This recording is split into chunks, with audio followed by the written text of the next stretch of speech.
40 years of developing hockey players from youth to the pros, Minnesota Hockey Camps has a player development program for you. Located in Breezy Point, Minnesota, our professionally coached on-ice development sessions, off-ice speed training, weight room sessions, stick handling sessions, shooting skill sessions are the right program for you. MHC takes great pride in its tradition with developing NHL players like Chris Stewart, Ryan Bugsy Malone, Scotty Hartnell, and TJ Oshie. Our dedicated staff is ready for you. Come check us out at MinnesotaHockeyCamps.com. Sign up for your chance to become the player you've always wanted to be. Hashtag who will be next. Cold showers, leaking pipes, furnace giving you the chills? Look no further. At Iron Range Plumbing and Heating, we've got you covered. From expert plumbing solutions to HVAC magic and all sheet metal work, we are your one-stop shop for comfort and reliability. Professional service from a team that cares. Say goodbye to household woes and hello to peace of mind. Call Iron Range Plumbing and Heating today and feel the difference. At Grand Rapids Chevrolet GMC in Grand Rapids, Minnesota, we have the trucks. Over 47 new Silverados and Sierras sitting currently on the lot with more to come. We have all the options: LT, RST, LTZ, High Countries, ZR2s. We have heavy duties. We have Sierra, SLT, Elevations, Denali's. We are equipped for the truck you are looking for. With great rebates currently, with up to $12,500 off on select models, now would be a great time to take advantage of savings and get yourself into a new truck today. Grand Rapids GM in Grand Rapids, Minnesota.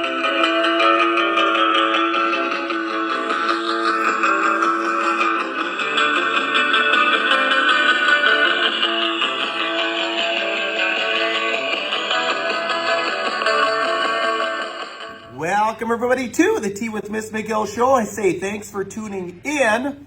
A couple of ways you can support the show that are absolutely free to you. Hit the share button or give us a review on Apple Podcasts, Spotify, or Facebook. We are once again brought to you by our friends at Fortune Bay Resort and Casino, Minnesota's #1 casino up on beautiful Lake Vermilion. Fortune Bay offers 172 rooms and a smoke-free resort, indoor pool, full-service marina, RV park, world-class golf, several dining options, a bar, and all the gaming you can handle. Visit FortuneBay.com for more details and plan your trip right now to visit Fortune Bay. Opening fishing, be here sooner than later. Get your room booked right now. All right, it is Puka speaking. Star of the show, Coach Reed Larson. We are into, and it ended now, week 17 of the boys high school hockey season, episode 108. Big tourney. I'm exhausted. How about you? I'm not probably as exhausted as you are, just because you made the trip down Wednesday night and watched the Hibbing game. I watched everything from the comfort of my couch or pulled it up in the classroom or in the weight room teaching classes and watched it that way. I've been there before, though. I've been the route as a spectator, where you're there from Wednesday through Saturday, going to every session, every game. Banquet, out to eat, blah, blah, blah. I've been there as a spectator, and unfortunately got to be there last year as a coach and got to do that side of it. So I know what you're talking about. You're tired after the weekend's over. You're ready for something different.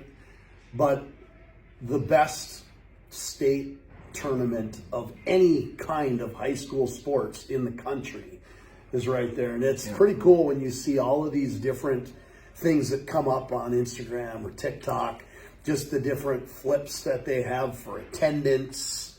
20,491 people is more than most NHL games have. And you know, you look at you see the night's attendance that they compare to NHL. 100 and some thousand people that came in and out of there total throughout the course of the weekend. It's unbelievable. And anybody that's ever watched this and said, what's the big hairy deal about high school hockey in Grand Rapids, in Minnesota, get your butt to Minnesota and watch it. Oh, 100%. Get there and feel the energy, because there's plenty of it. All right, few new subs actually this week. Greg Benedict, Ben Harker, Basil Zalke, and Shannon Westby. So be just like these fine folks and subscribe to America's fastest growing hockey show right now. Also smash the like button right now as we get up into our games of the week, presented by the Ring Sports Bar and Grill. Just on from the Hockey Hall of Fame over there in Eveleth. Breakfast, lunch, dinner, nightly specials, which I have right here. Monday burger night, Taco Tuesday, Wing Wednesday. Lent is upon us, so get over there for the all-you-can-eat Friday fish fry and prime rib Saturday. Once again, Ring Sports Bar and Grill, 248-8582. 248-8582. Give them a shout, call, and tell her the Tea with Miss McGill show sent you. All right, Chisholm Hibbing, number 1 seed going in. Week ago tomorrow, Wednesday night, Laverne. That was the one I was nervous about, the 1-8. Wonder if they were prepared. Obviously, they showed up and took it to them. Yeah, that wasn't necessarily the one that made me nervous for an Iron Ranger that was cheering for the Iron Range team and wanting to make sure, no disrespect, like we said last week, to the teams that play out of that section from Laverne, but they're not. They go to the state tournament every couple of years. I think they've been there 3-4 times. Their route to the state tournament is slightly Less difficult than what Hibbing had to do to get there. Hibbing had to knock off perennial power Hermantown in the semifinals in order to advance, and then had to beat the number 1 ranked team in the state in order to get there. Yep. Okay, so at any rate, I think you're talking about 2 different things. And again, we mentioned this before, that it's not Laverne's fault that their schedule isn't as good as it is, but it just isn't. Yeah, and right. when you go down there, they're not prepared for the speed and the physicality of what they saw from Hibbing Chisholm. They were dialed in from the moment, the first couple of shifts of the game. It was within a first minute and a half to 2 minutes of the game. Tate Swanson goes flying to the net, which we maybe should bring up a little bit later. Slides into the net, puck hits him in the leg while he's sliding across the ice, goes in. It's called a goal. They review everything at the state tournament. There was a similar goal that was waved off. I think it was on Thursday night with Lakeville South and Moorhead. Lakeville South waved it off. Yeah, that was a goalie interference, what they called that one. Yeah, they called that one a goalie interference. Anyway, yeah, that was the start of the wheels falling off and a little snowball that turned into a big boulder snowball by the end of the night, with Hibbing Chisholm just dialed in and ready to go. Like, was it a hat trick by Tate Swanson or at least 2 goals? 2 goals. And I can't remember because I was there, and it just seemed like I ended up seeing so many alumni, and the game kind of got away. So you're talking, all of a sudden you're looking every time you hear cheering. Although I think they did let it. Well, they gave Lamphere a shot, which I thought was good. The other goalie came in and because what was it, 4-0? I think after one ended up 7-0. So it's not like I think they did the right thing. They didn't like. It's not at that point in time, you know. as much as you like the shutout at the state tournament, at that point it's not about the shutout at the state tournament. It's about getting a guy in there that, you know, worked just as hard all year long to get the other goalie in there to give him a period to play. And if he lets one in or doesn't let one in, big deal. The game is pretty much in hand. Yeah. At that point in time, they're not going to score that many goals coming in to win it. And I thought that was a really classy move by Coach Jamnik and his staff, and awesome. And I'm pretty darn sure that Rex Wally was excited to see his partner in crime get in there in the net and get to play in front of that many people on a prime time 6 o'clock game. Oh, 100%. And then, you know, it's not like Laverne. I mean, what, they have a Piper crossbar? Yeah, no. 5 minutes into the first? Yeah. I mean, after Hibbing got struck, I mean, if they get that goal, I mean, who knows? Maybe it ends up being a little bit tighter, but it's not like they didn't have any life at all. No, they play tough. And like I said, their team deserves to be there because they get through what they need to get through to get there. They just they're not blessed with the schedule that Hibbing gets to play up here. So you're talking about a completely different level of hockey that they're used to playing. Yep. All right, so then we move on to, that was Wednesday night. Friday afternoon, 1 o'clock game. Course starts 1:30. Everything gets, learn that. Everything's a little bit behind down at the state tournament. East Grand Forks, of course, most of you saw it. You know, Hibbing jumps to a 5-2 lead. I guess you'd call it an untimely goal by East Grand Forks at the end of the second there, 5-3. 11 seconds into the third, they snipe one, 5-4. And then all of a sudden things just started going East Grand Forks' way. You know, the power play there, the 5-on-3. What was that? That was early in the... There was a power early play. in the third, yeah, the 5-on-3, and then they got one there. So anyway, I know you had some comments on East Grand. East Grand Forks plays the way that everybody wishes their team played, and you can go ahead and say, well, the most skilled team down at the state tournament should win every time. Look at Moorhead, right, in the Double-A. Yeah, Moorhead was the most skilled team in the tournament for Double-A, and they did win, but they won the game 7-6, right? I mean, you're talking about in a situation where East Grand Forks comes in with a losing record or close to 500 record, right? I think it was, I can't remember the record coming in, but I remember that they ended the season as champions was 16, 13, and 2 or something. Yeah, so they were. So they had a losing record coming in, but this is a team that plays the game the right way. You don't have to go to East Side and East Grand Forks and beg kids to compete. Those kids are going to compete. Tyler Palmasino does not have to go in there screaming at kids to try and get them to do the right things, to try and do things. He coaches those guys, he stands behind them and points and talks, and these guys do it. And they play heavy. Like I said, they play the way that everybody wishes their team played. They block a lot of shots, they finish checks, they get in people's faces, they go hard to the net. Yeah, they spent some time in the penalty box, and there were some plays that maybe people were looking at and going, oh, these guys are cheap, and they stuck this guy here and elbowed this guy behind there and got to check someone from behind here. And some of those things happen in the game that I don't think are always intentional. But what is intentional is their level of compete. And there isn't a team in the tournament there with the single A that competed as hard as that team competed, and that's why they won. Everybody up here wanted Hibbing to win, and I was hoping that Hibbing was not going to allow that comeback to get in their way. But as soon as that momentum started or ended that second period and they scored right away in the third, it's like, uh-oh, here comes East Grand Forks. Every time that I've seen East Grand Forks play in the tournament, they've dominated because of how physical they are and how well structured and how well disciplined they are and well coached they are. Tyler Palmasino has done a phenomenal job with that program. Well, on Friday or on Wednesday night's game against Northern Lakes, I mean, both teams up and down the ice. I mean, I thought that was an excellent hockey game. I mean, we had moved over to the bar, and we had a great spot in front of the TV, and it was like, these teams are skating. Yeah. You know, both teams were ready. You know, so what's it ended up being? Oh, they tie. So 6-5, empty netter, right? Yeah, because Panthers kid got that empty net. So it ends up being a 7-5 win for East Grand Forks. And then, of course, well, do anything else on that way? Because I'm going to move into the, so one of the more exciting single A championship games, of course, with against Cathedral. Now, did Hirschfeld end up with a goal in the tournament? I don't remember. I don't think. I mean, heading into that game, he didn't have one. And I said I missed the first period because I was up in White Lakes myself playing. OT. Now, what'd you think of that goal? I mean, we were talking in the locker room eventually. Our era.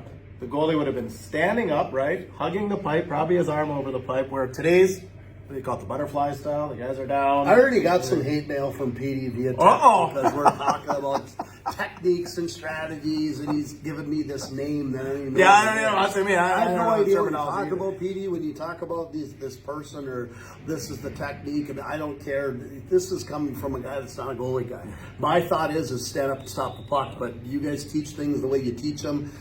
This is what I saw from that shot and goal was guys coming down wide on the right-hand side of the goalie coming down, and he's below the goal line when he throws it at the net, and the goalie is not tight to the pipe, hits the goalie's leg, and ends up in the back of the net. Yeah. That's not the only goal I saw like that. I saw Stencham get a goal scored on him like that from a sharp angle where he's not hugging the pipe tight enough, bolt hits his body and goes in, and Moorhead gets scored on that way. So the short side goal in that situation, I don't know how that actually happens, to be dead honest with you. Well, and everyone, the part most people remember is the below the goal line. You go back and watch that replay, and you talk about the hard work and hustle of East Grand Forks. He beats 3 guys to get to the puck first. Yeah. There was a forward kind of on him. Both defensemen were going backward. He just said, I'm getting that puck. He races in there, and of course, it's the usual, like everyone I was standing there with, it's going to be a minute 30 or it's going to be 13 minutes, and it ended about, I think, under a minute, didn't it? Wouldn't even last a minute. Anyway, but he races down. If you go watch that replay, so kudos to him. He did what he needed to do to beat everybody, got the puck, and threw it on down. Well, you know what? You have to, and we try to teach kids to do this at the high school level, especially in situations like overtime for high-stakes situations. You're not just going to throw the puck away. You're not just going to throw it in the slot and expect that somebody's going to pick it up going to the net. You're not just going to drop it behind you to risk the puck being turned over and transition the other way. You're going to waste it on net.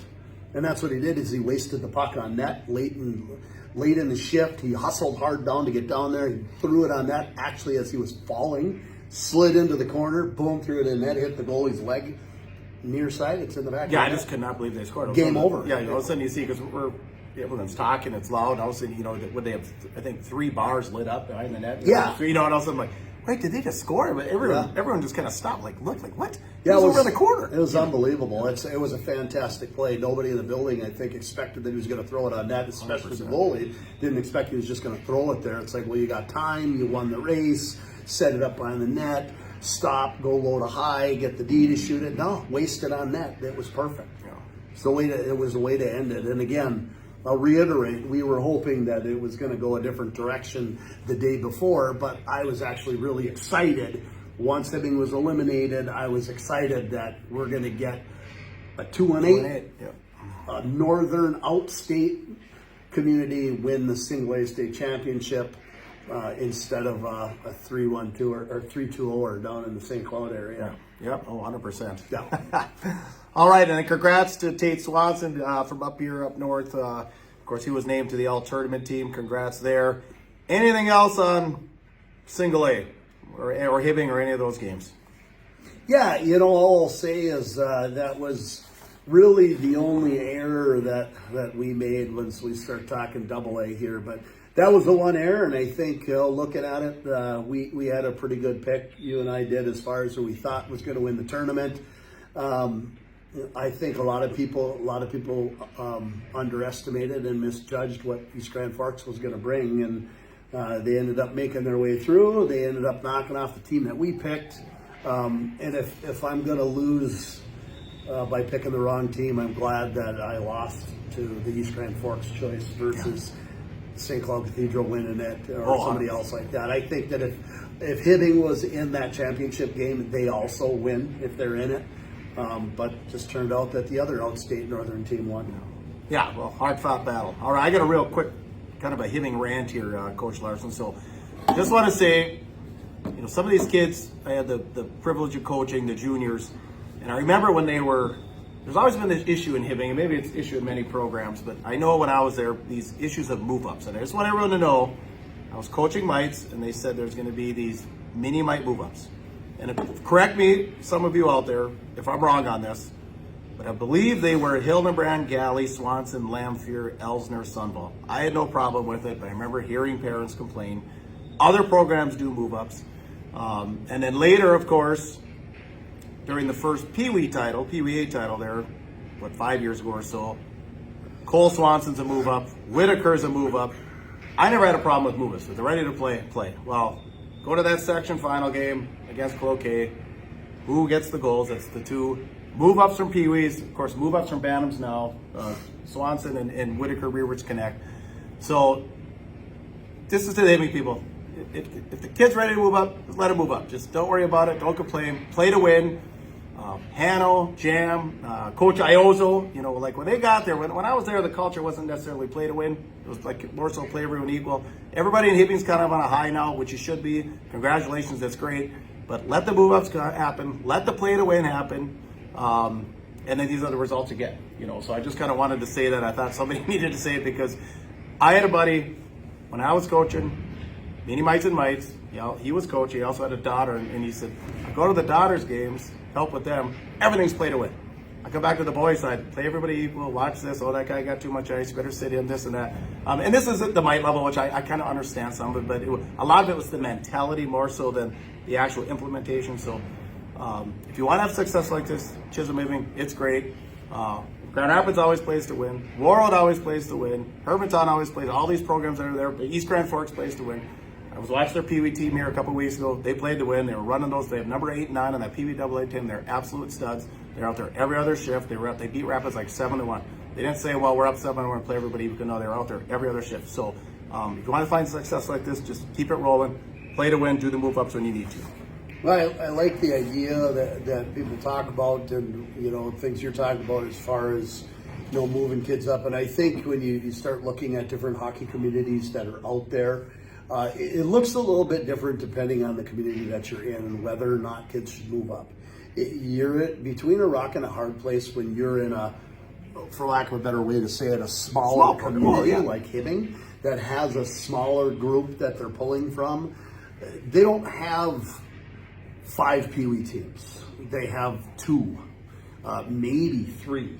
And if there's 2, do you keep somebody that is heads and tails above everybody else? Here's usually the philosophy that people use when it comes to pulling kids up from one level to the next level. It's a little different when you're talking mites and squirts, but if you're talking squirt to Pee Wee or a Pee Wee to Bantam or a Bantam to high school, I look at it from a high school point of view, is that if we had to pull a kid up from Bantams to play with the high school, why would you pull them up from Bantams to play on the JV?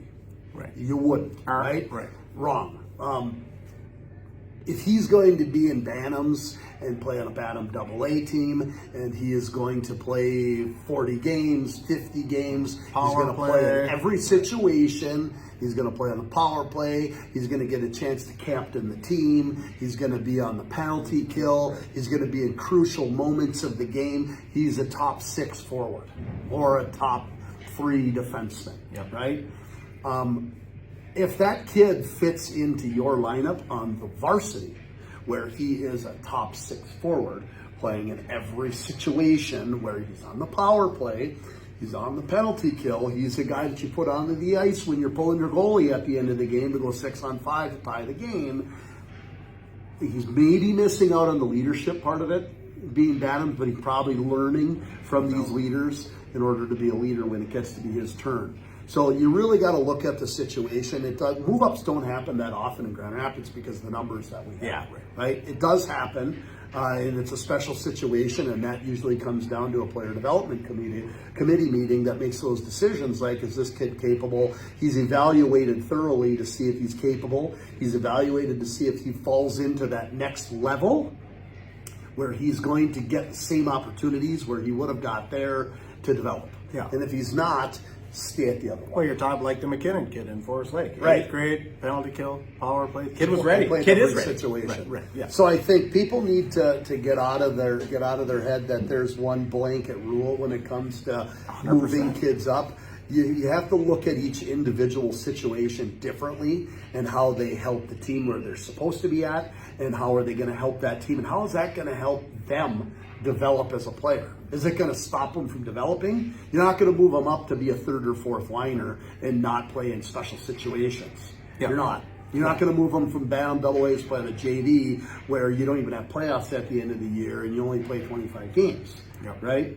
You only have an hour-long practice 3-4 times a week. Different animal. Different dynamic. Well, that's one more quick on this, and you brought up the small program, and that's the other. I think the moves are more important on the small program because, like you said, let's face it, single A team, even you get down to that state tournament level, you're going to probably roll 2 lines. Well, you're going to throw that 3rd line out here and there, but it's not a 4-line thing like the AA. So you want to develop, you need to develop whatever. By the time you get to high school, you need whatever. Let's throw out some generic numbers. You need 7 seniors that have rolled the horses all the way through. They know how to play power play, penalty kill, everything. Then you get about 5 juniors. Okay, now you got 12 kids. You get 3-4 sophomores. There's your team in single A. It's not like the AA level is a different thing. So. Like I said, Chisholm, maybe you got to run like Warroad. You're not a program like Hermantown has numbers. You're like Warroad. You got to run the horses all the time. What did Ioza do? He ran the horses. There were many complaints that Whitaker and Swanson never left the ice at Pee Wees, but you know what? They got 2 state titles in Pee Wees. They got it when they were move-ups. They got it when they were second years. Like I said, they scored the crucial goal. Nobody's going to tell me that those 2 didn't play pivotal roles in every game at state. A few days ago, they did. They were right there. So. Run the horses. That's how you get better. Not sitting on the bench, not giving equal time. And that's all I got to say about that. Anything else from you? Nope. All right, let's move on. Aspire Heating and Control, your local Bryant dealer. Bryant is the official heating and cooling company of your Minnesota Wild. Aspire specializes in gas, electric, and electronic heating and cooling systems for existing and new construction, residential and commercial installations available. Services include forced air systems, boilers, heat pumps, mini splits. They are licensed and bonded. So give Justin a call, 218-999-5957, 218-999-5957. 50-degree yesterday, 50-degree day yesterday, 50-ish tomorrow. Start thinking about that air conditioning. You need it tuned up. Aspire Heating and Control, 999-5957. All right, I just thought we'd just toss the salad here a little bit. Anything else that kind of stood out to you at the tourney, whether it's AA or anything else? Any other comments? Well, like I told you, I spent a little bit of time watching it on television, so I get to see it from a different atmosphere. I spent enough years watching it as a spectator and going down there, and I sat in every area of that arena. I sat up in the nosebleed, I sat in the club section, I sat in the lower bowl, I spent time in the executive suite areas and watching the game from all areas, and it's awesome. It's awesome to do that. I watched it this time, which I've done the last few times that I've had to stay home to watch it, from my couch. And you get it from a different angle. You don't see what's behind the play, you don't see what's developing, you see where the puck is in this much space on your TV. And so you have to get it explained to you by the two people that are playing it on the television and calling the game for you. And it's pretty cool to listen to the guys do that, because that's something I'm very interested in. I've spent a little bit of time doing that, and I've never been a play-by-play guy. I get too sidetracked in talking about things that I can't continue to call the names of the people that have the puck and move it and this and that. My grandfather was good at doing that. He was a play-by-play guy. Oh, really? I'm the guy that once the play stops or there's a lull in the play, try to explain what happens. And that's the color analysis guy. And I gotta tell you, especially with the AA games, the commentary was unbelievable. I love listening to Jim Erickson. He does a great job. He's been calling the games now for quite a few years as the play-by-play guy. And this was the first time that we've had the pleasure of having Kevin Gorg there to do the color analysis. Obviously, there's a lot of people that miss Lou Nanny, and he did it for a lot of years, and people will throw kudos towards him for doing it for as long as he did. But I'll tell you what, after saying goodbye to him, the next best guy came into that position with Kevin Gorg. He did a phenomenal job of explaining the game. He did his research, he did his homework, talked about players, promoted players, talked about the past of the tournament, even his time playing in the tournament when he was the 85 goalie for Burnsville, who won a state championship with Burnsville. So I remember pretty good. Some of the other guys I think are okay. Jim Erickson did all of the commentary for every game as far as play-by-play. We had different color analysis guys coming in and out of there. Kevin Gorg did the big color games as the color analysis guy. The single A games were pretty much Mark Parrish, which, whatever, I'm Mark Parrish. I'm not going to say he doesn't do much for me. And there, Ben Clammer does a pretty good job. I think he does okay. They both come from Bloomington Jefferson, so I'm not going to give them too many kudos. I played against both of them, so whatever. I played against Parrish too. But I do want to say that I think that the TV production, as far as 45 TV, did a phenomenal job. I do have to make a shout out, and I have to maybe call out WDIO on a couple of issues that came through. I love WDIO too. We've worked with them. I've worked with some of the sports reporters that are there, and they do an awesome job. It has nothing to do with the people at WDIO. It has everything to do with the feed that they got from ABC that comes from the cities, from KSP TV. Yep. Their feed on Wednesday night and Thursday night and even Friday, when everybody tunes in, the reason why they start the game early so they can turn it on is so they can see the starting lineups. Everybody that watched WDIO on their television, the stream kept buffering and skipping, and you didn't get to see any of the starting lineups on Wednesday or Thursday.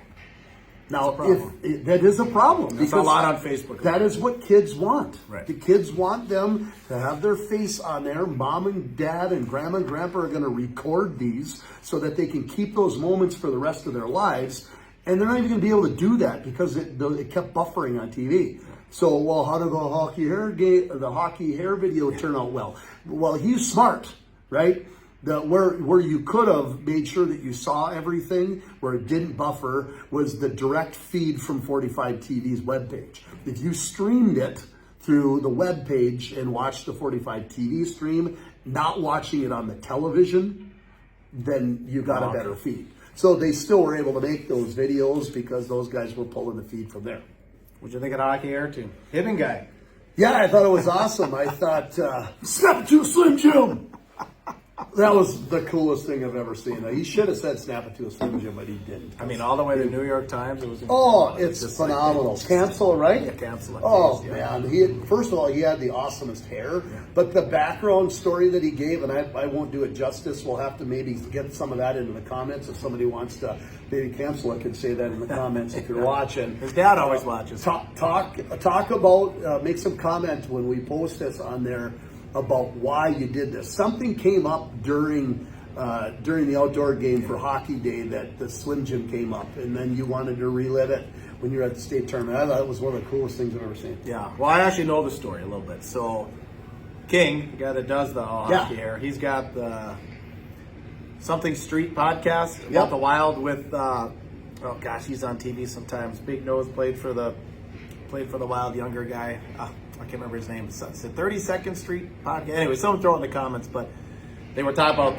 the outdoor game, and he's all about this, that Hibbing guy. It looks like that guy. He looks like he brings a Camaro to school every day. He looks like he's 30 years old, and that's funny. That kind of stuff. And I think they did make alluded to the guy he eats Slim Jims for lunch or something. But yeah, his dad could kind of put in the comments. But yeah, he got some.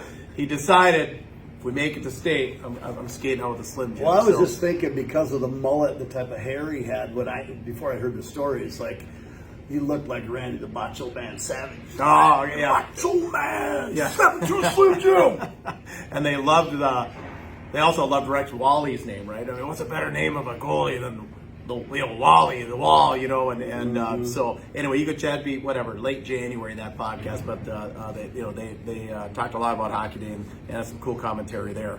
That Lakeville Moorhead game, that one stood out to me. That's like why you watch a state high school hockey tournament, right? 1-8, they come in with no pressure, and boy did they jump, huh? Was it 3-0 or 2-0? 3-1 maybe? 3-1. I remember at one point in time watching that, and I'm thinking, holy cow. So was I thinking, holy cow. Something is going to happen here. And at no point, though, watching that game was I worried for Moorhead, which is really sad, because Moorhead plays the game with what everybody wished they had on their team, which has just a ridiculous amount of talent.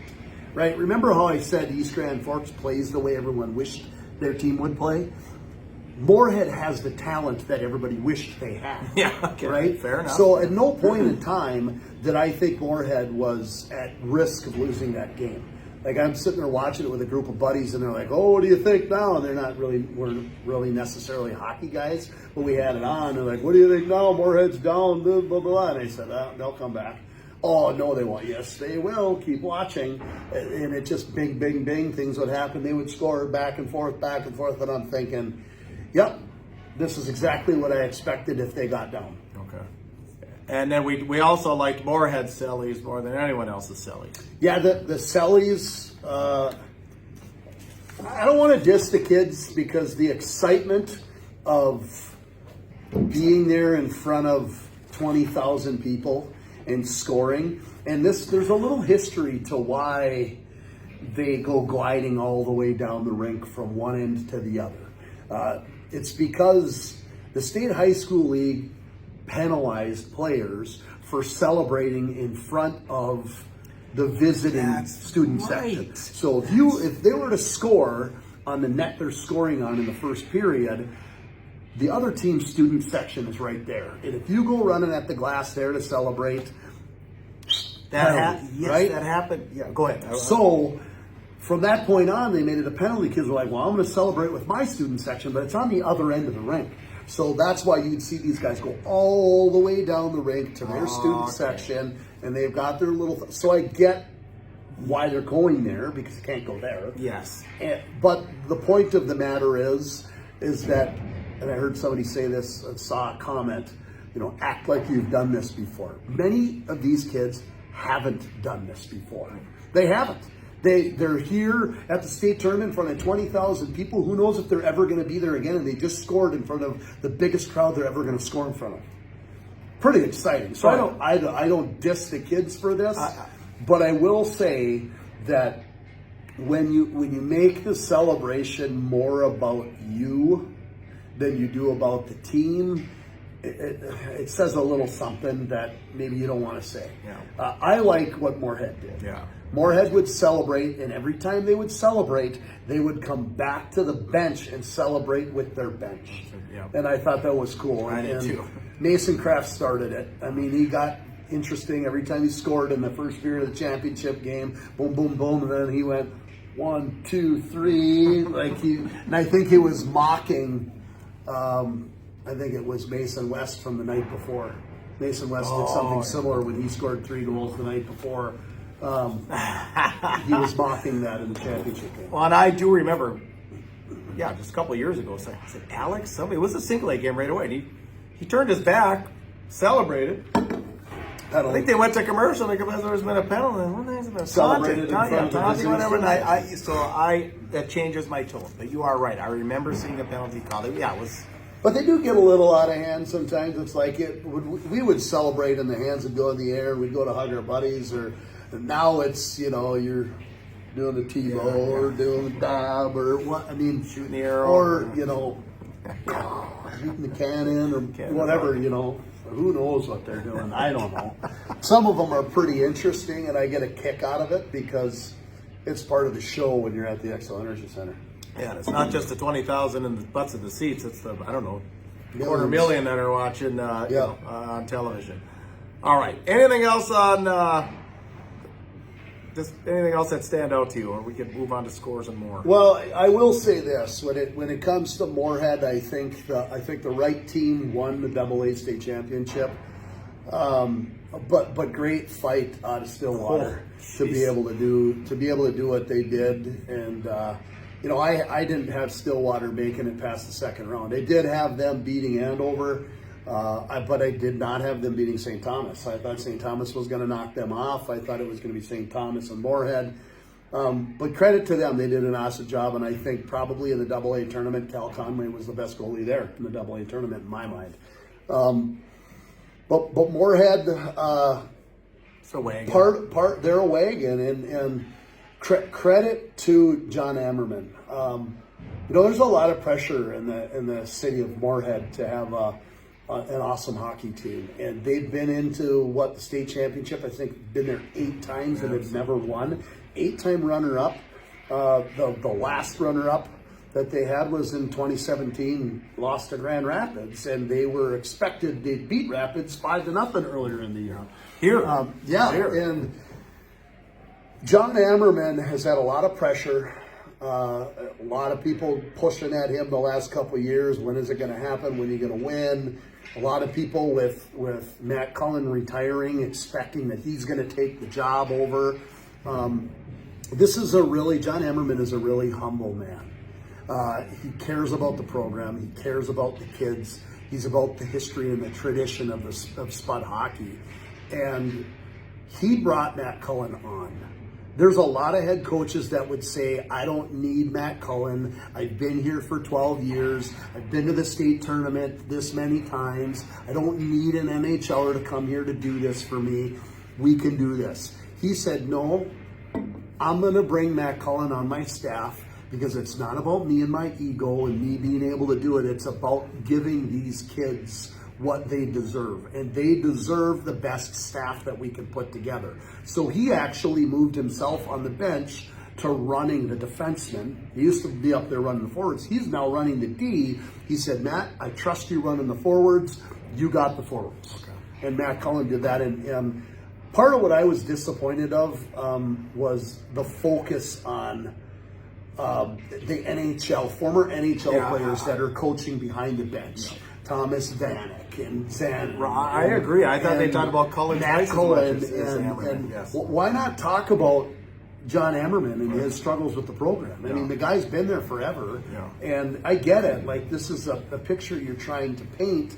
But you know what I'm saying? And he's still, he's a history teacher. We've talked about this program before. That guy, our generation, that went to college, got the coaching certificate. I don't even know if they offer those anymore. So, I want to be a teacher because part of it is I also want to coach, right? Like you. And it's like, and that in hockey at least, I don't know other sports, but it's kind of going away. Kurt Giles. Matt Niskanen.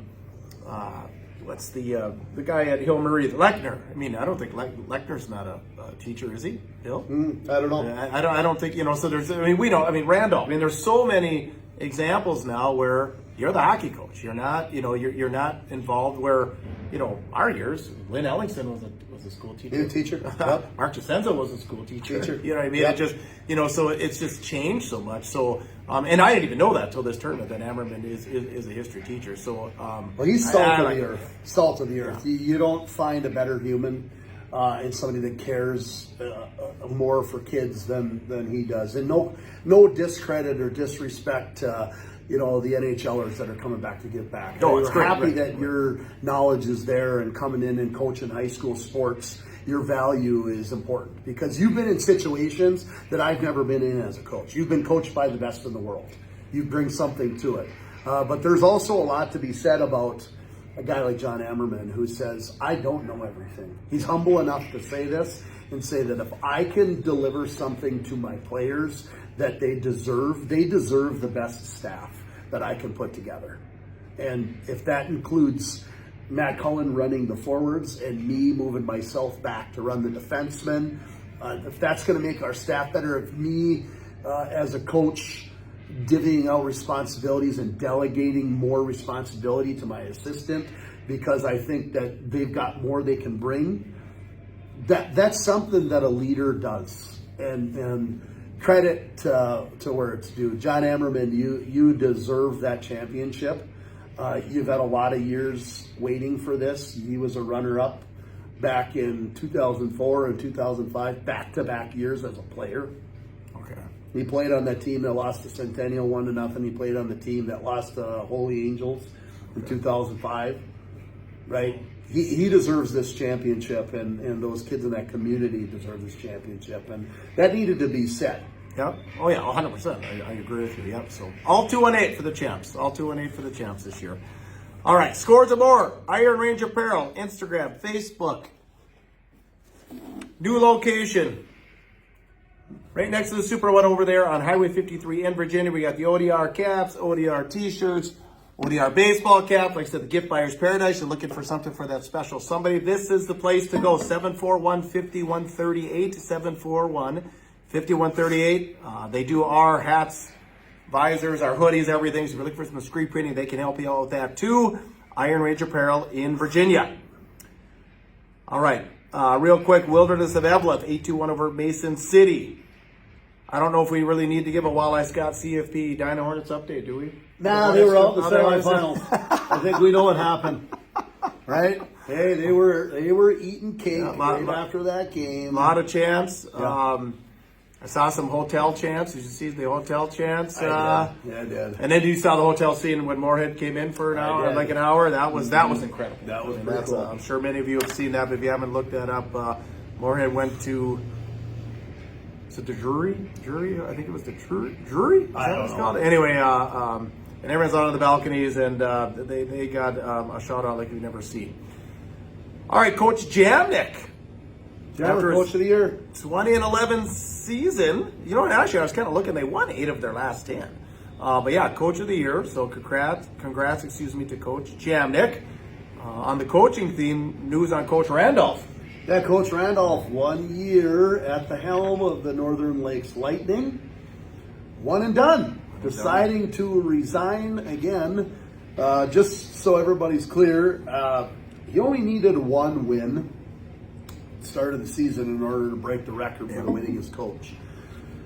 He did 708, right? 708? Yeah, 708. Well, it continued on. Now he's into the 720s, right? So,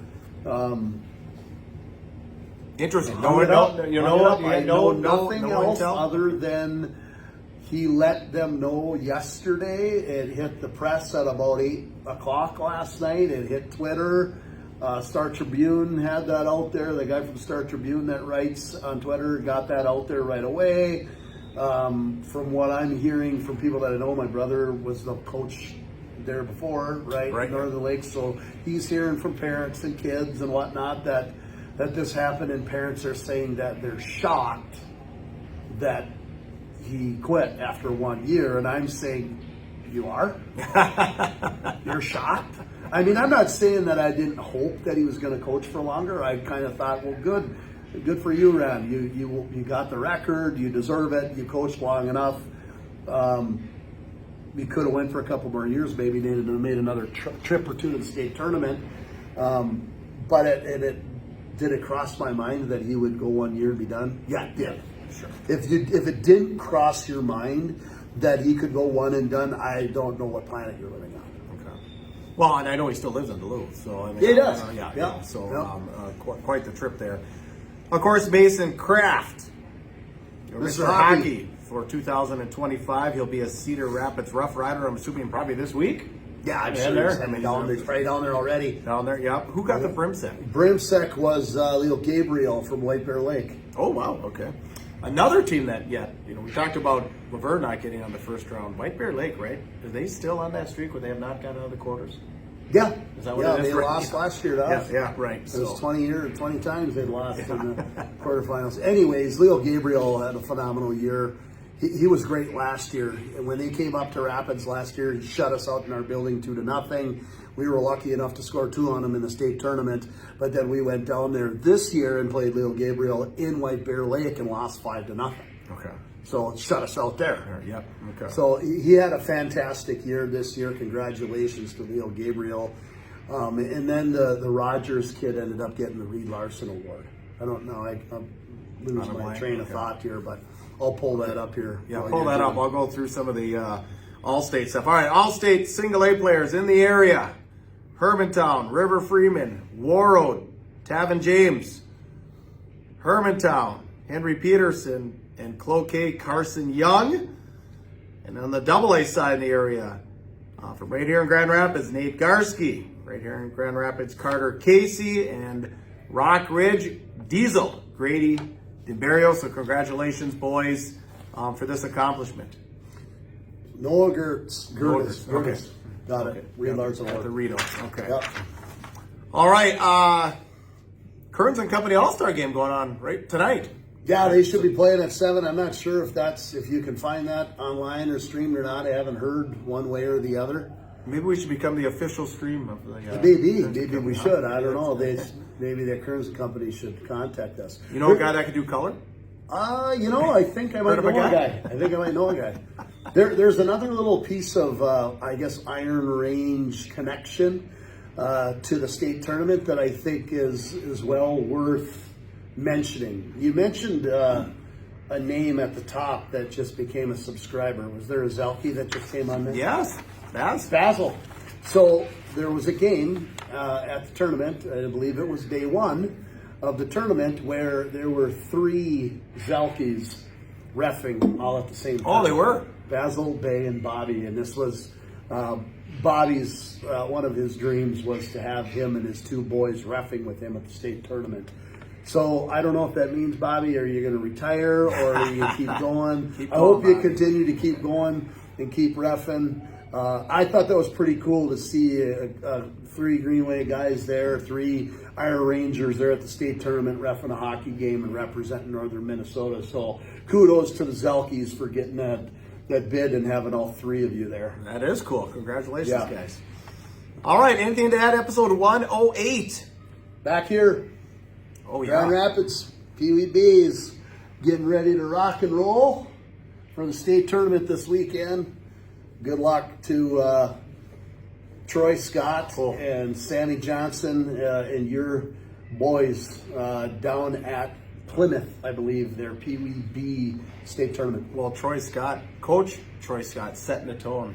Scored a hat trick against me Saturday, men's league. What a Troy leader. did? First career hat trick, he told me. Holy first buckets. career hat trick, Ever? and his son was there Ever? to witness it. Yes, of He course. never scored one in high school? Of course. I mean, come on, it had to be his first. I mean, I told everyone the grandstand at the bar it was his first. That's funny, actually. So, hilarious. yeah, I think he might have got the natty. I think it might have been in the first period. But anyway, congratulations, Troy. Totally. And like I said, his son was there to witness it. I made sure this is your dad's first career hat trick. But no, in all seriousness, good luck to you guys down there at state. So this will be it for our weekly format. So now we'll move to 1 a month-ish. not necessarily every month, but we'll put out 6 now: April, May, June, July, August, September. And then we'll get into our preseason show late October, early November, and it'll be. We got a couple lined time to up. do it all over again. We're not going to foreshadow any just yet, but I'm going to tell you, we've got a couple of pretty good interviews that we got a pretty good line on. That. Well, I got one. I got a former golfer and former North Star. Nice. Well, I'm hoping to get a former Wild player / former. He played at a number of different places. Okay. Yeah. Philadelphia, Wild. Okay. Well, so we're hoping to get a few. We got a line in a couple, and there'll be the third body right here in the middle that we get a chance to talk to, or via FaceTime or something like that where we can record it. Yep. So we'll take a little breather after 17 weeks in a row, but we will be back. But like I said, just don't count us being here every week. All right. That's it? That's it. All right. Find us everywhere. X under T McGill. Tea with Miss McGill. Instagram, Spotify, Apple Podcasts. If you're looking for us on YouTube or Facebook, it's Goat Sports Media LLC. And on Rumble, it's Goat Sports. One word. Merch, actually pretty popular up there in White Lakes. We're a little short again, so but we can get you hats, tees, hoodies. Let us know. Cash App, Venmo, PayPal. We'll get you all taken care of. And once again, thank you to the greatest partners on earth: Aspire Heating and Control, the Ring Sports Bar and Grill, Iron Range Apparel, Fortune Bay Resort Casino, Zorbas of Grand Rapids, Iron Range Goalie Academy, Grand Rapids Chevrolet GMC, Minnesota Hockey Camps, Jackson Hole Moose Hockey Club, Iron Range Plumbing and Heating, and the First National Bank Chisholm Cook. For Reed Larson, I am Puka. Get out there and be your dream. You're tuned to the Tea with Miss McGill Show. First National Bank of Chisholm, where tradition meets the future. Locally owned and operated from our historic Lake Street location in the heart of Chisholm since 1905. From savings to your first big purchase, we're your partner every step of the way. First National Bank of Chisholm, the power to do more. All right, fellas. You just can't get the hockey itch out of yourself. The college route isn't for you. Community college route isn't for you. The junior hockey route isn't for you. Well, there's still hockey that you can play. Why don't you check out the Jackson Hole Moose out in Jackson Hole, Wyoming? Take a look at these guys. Full crowds, full hockey, packed houses every night. Get a hold of TJ Thomas on Facebook, and he can get you hooked up with what's going on out there in Jackson Hole. To hear about Zorba's specials. On Mondays, it's Micro Monday. All taps are just $4. Tuesdays, $3 tacos and $4 dos Equis. Wednesdays, personal pizzas, $8 and domestic taps, $4. Thursdays, we have deals on nachos and $5 surly taps. We offer trivia on Wednesdays at 6 p.m., bingo on Thursday at 6 p.m., and in karaoke Thursdays at 10 p.m. Did you know that fascia strength training is great if you have a banged up body and you'd like to heal and get stronger at the same time? Unlike muscle focused exercise that leaves your body stiff and achy, fascia strength exercise releases muscle tension and fills your body with a spring-loaded power and cat-like agility. Fascia strength is great for athletes and martial artists. If you'd like to pursue this training, take a look at my program, Fascia Strength and Power. I'll leave a link in the description box below.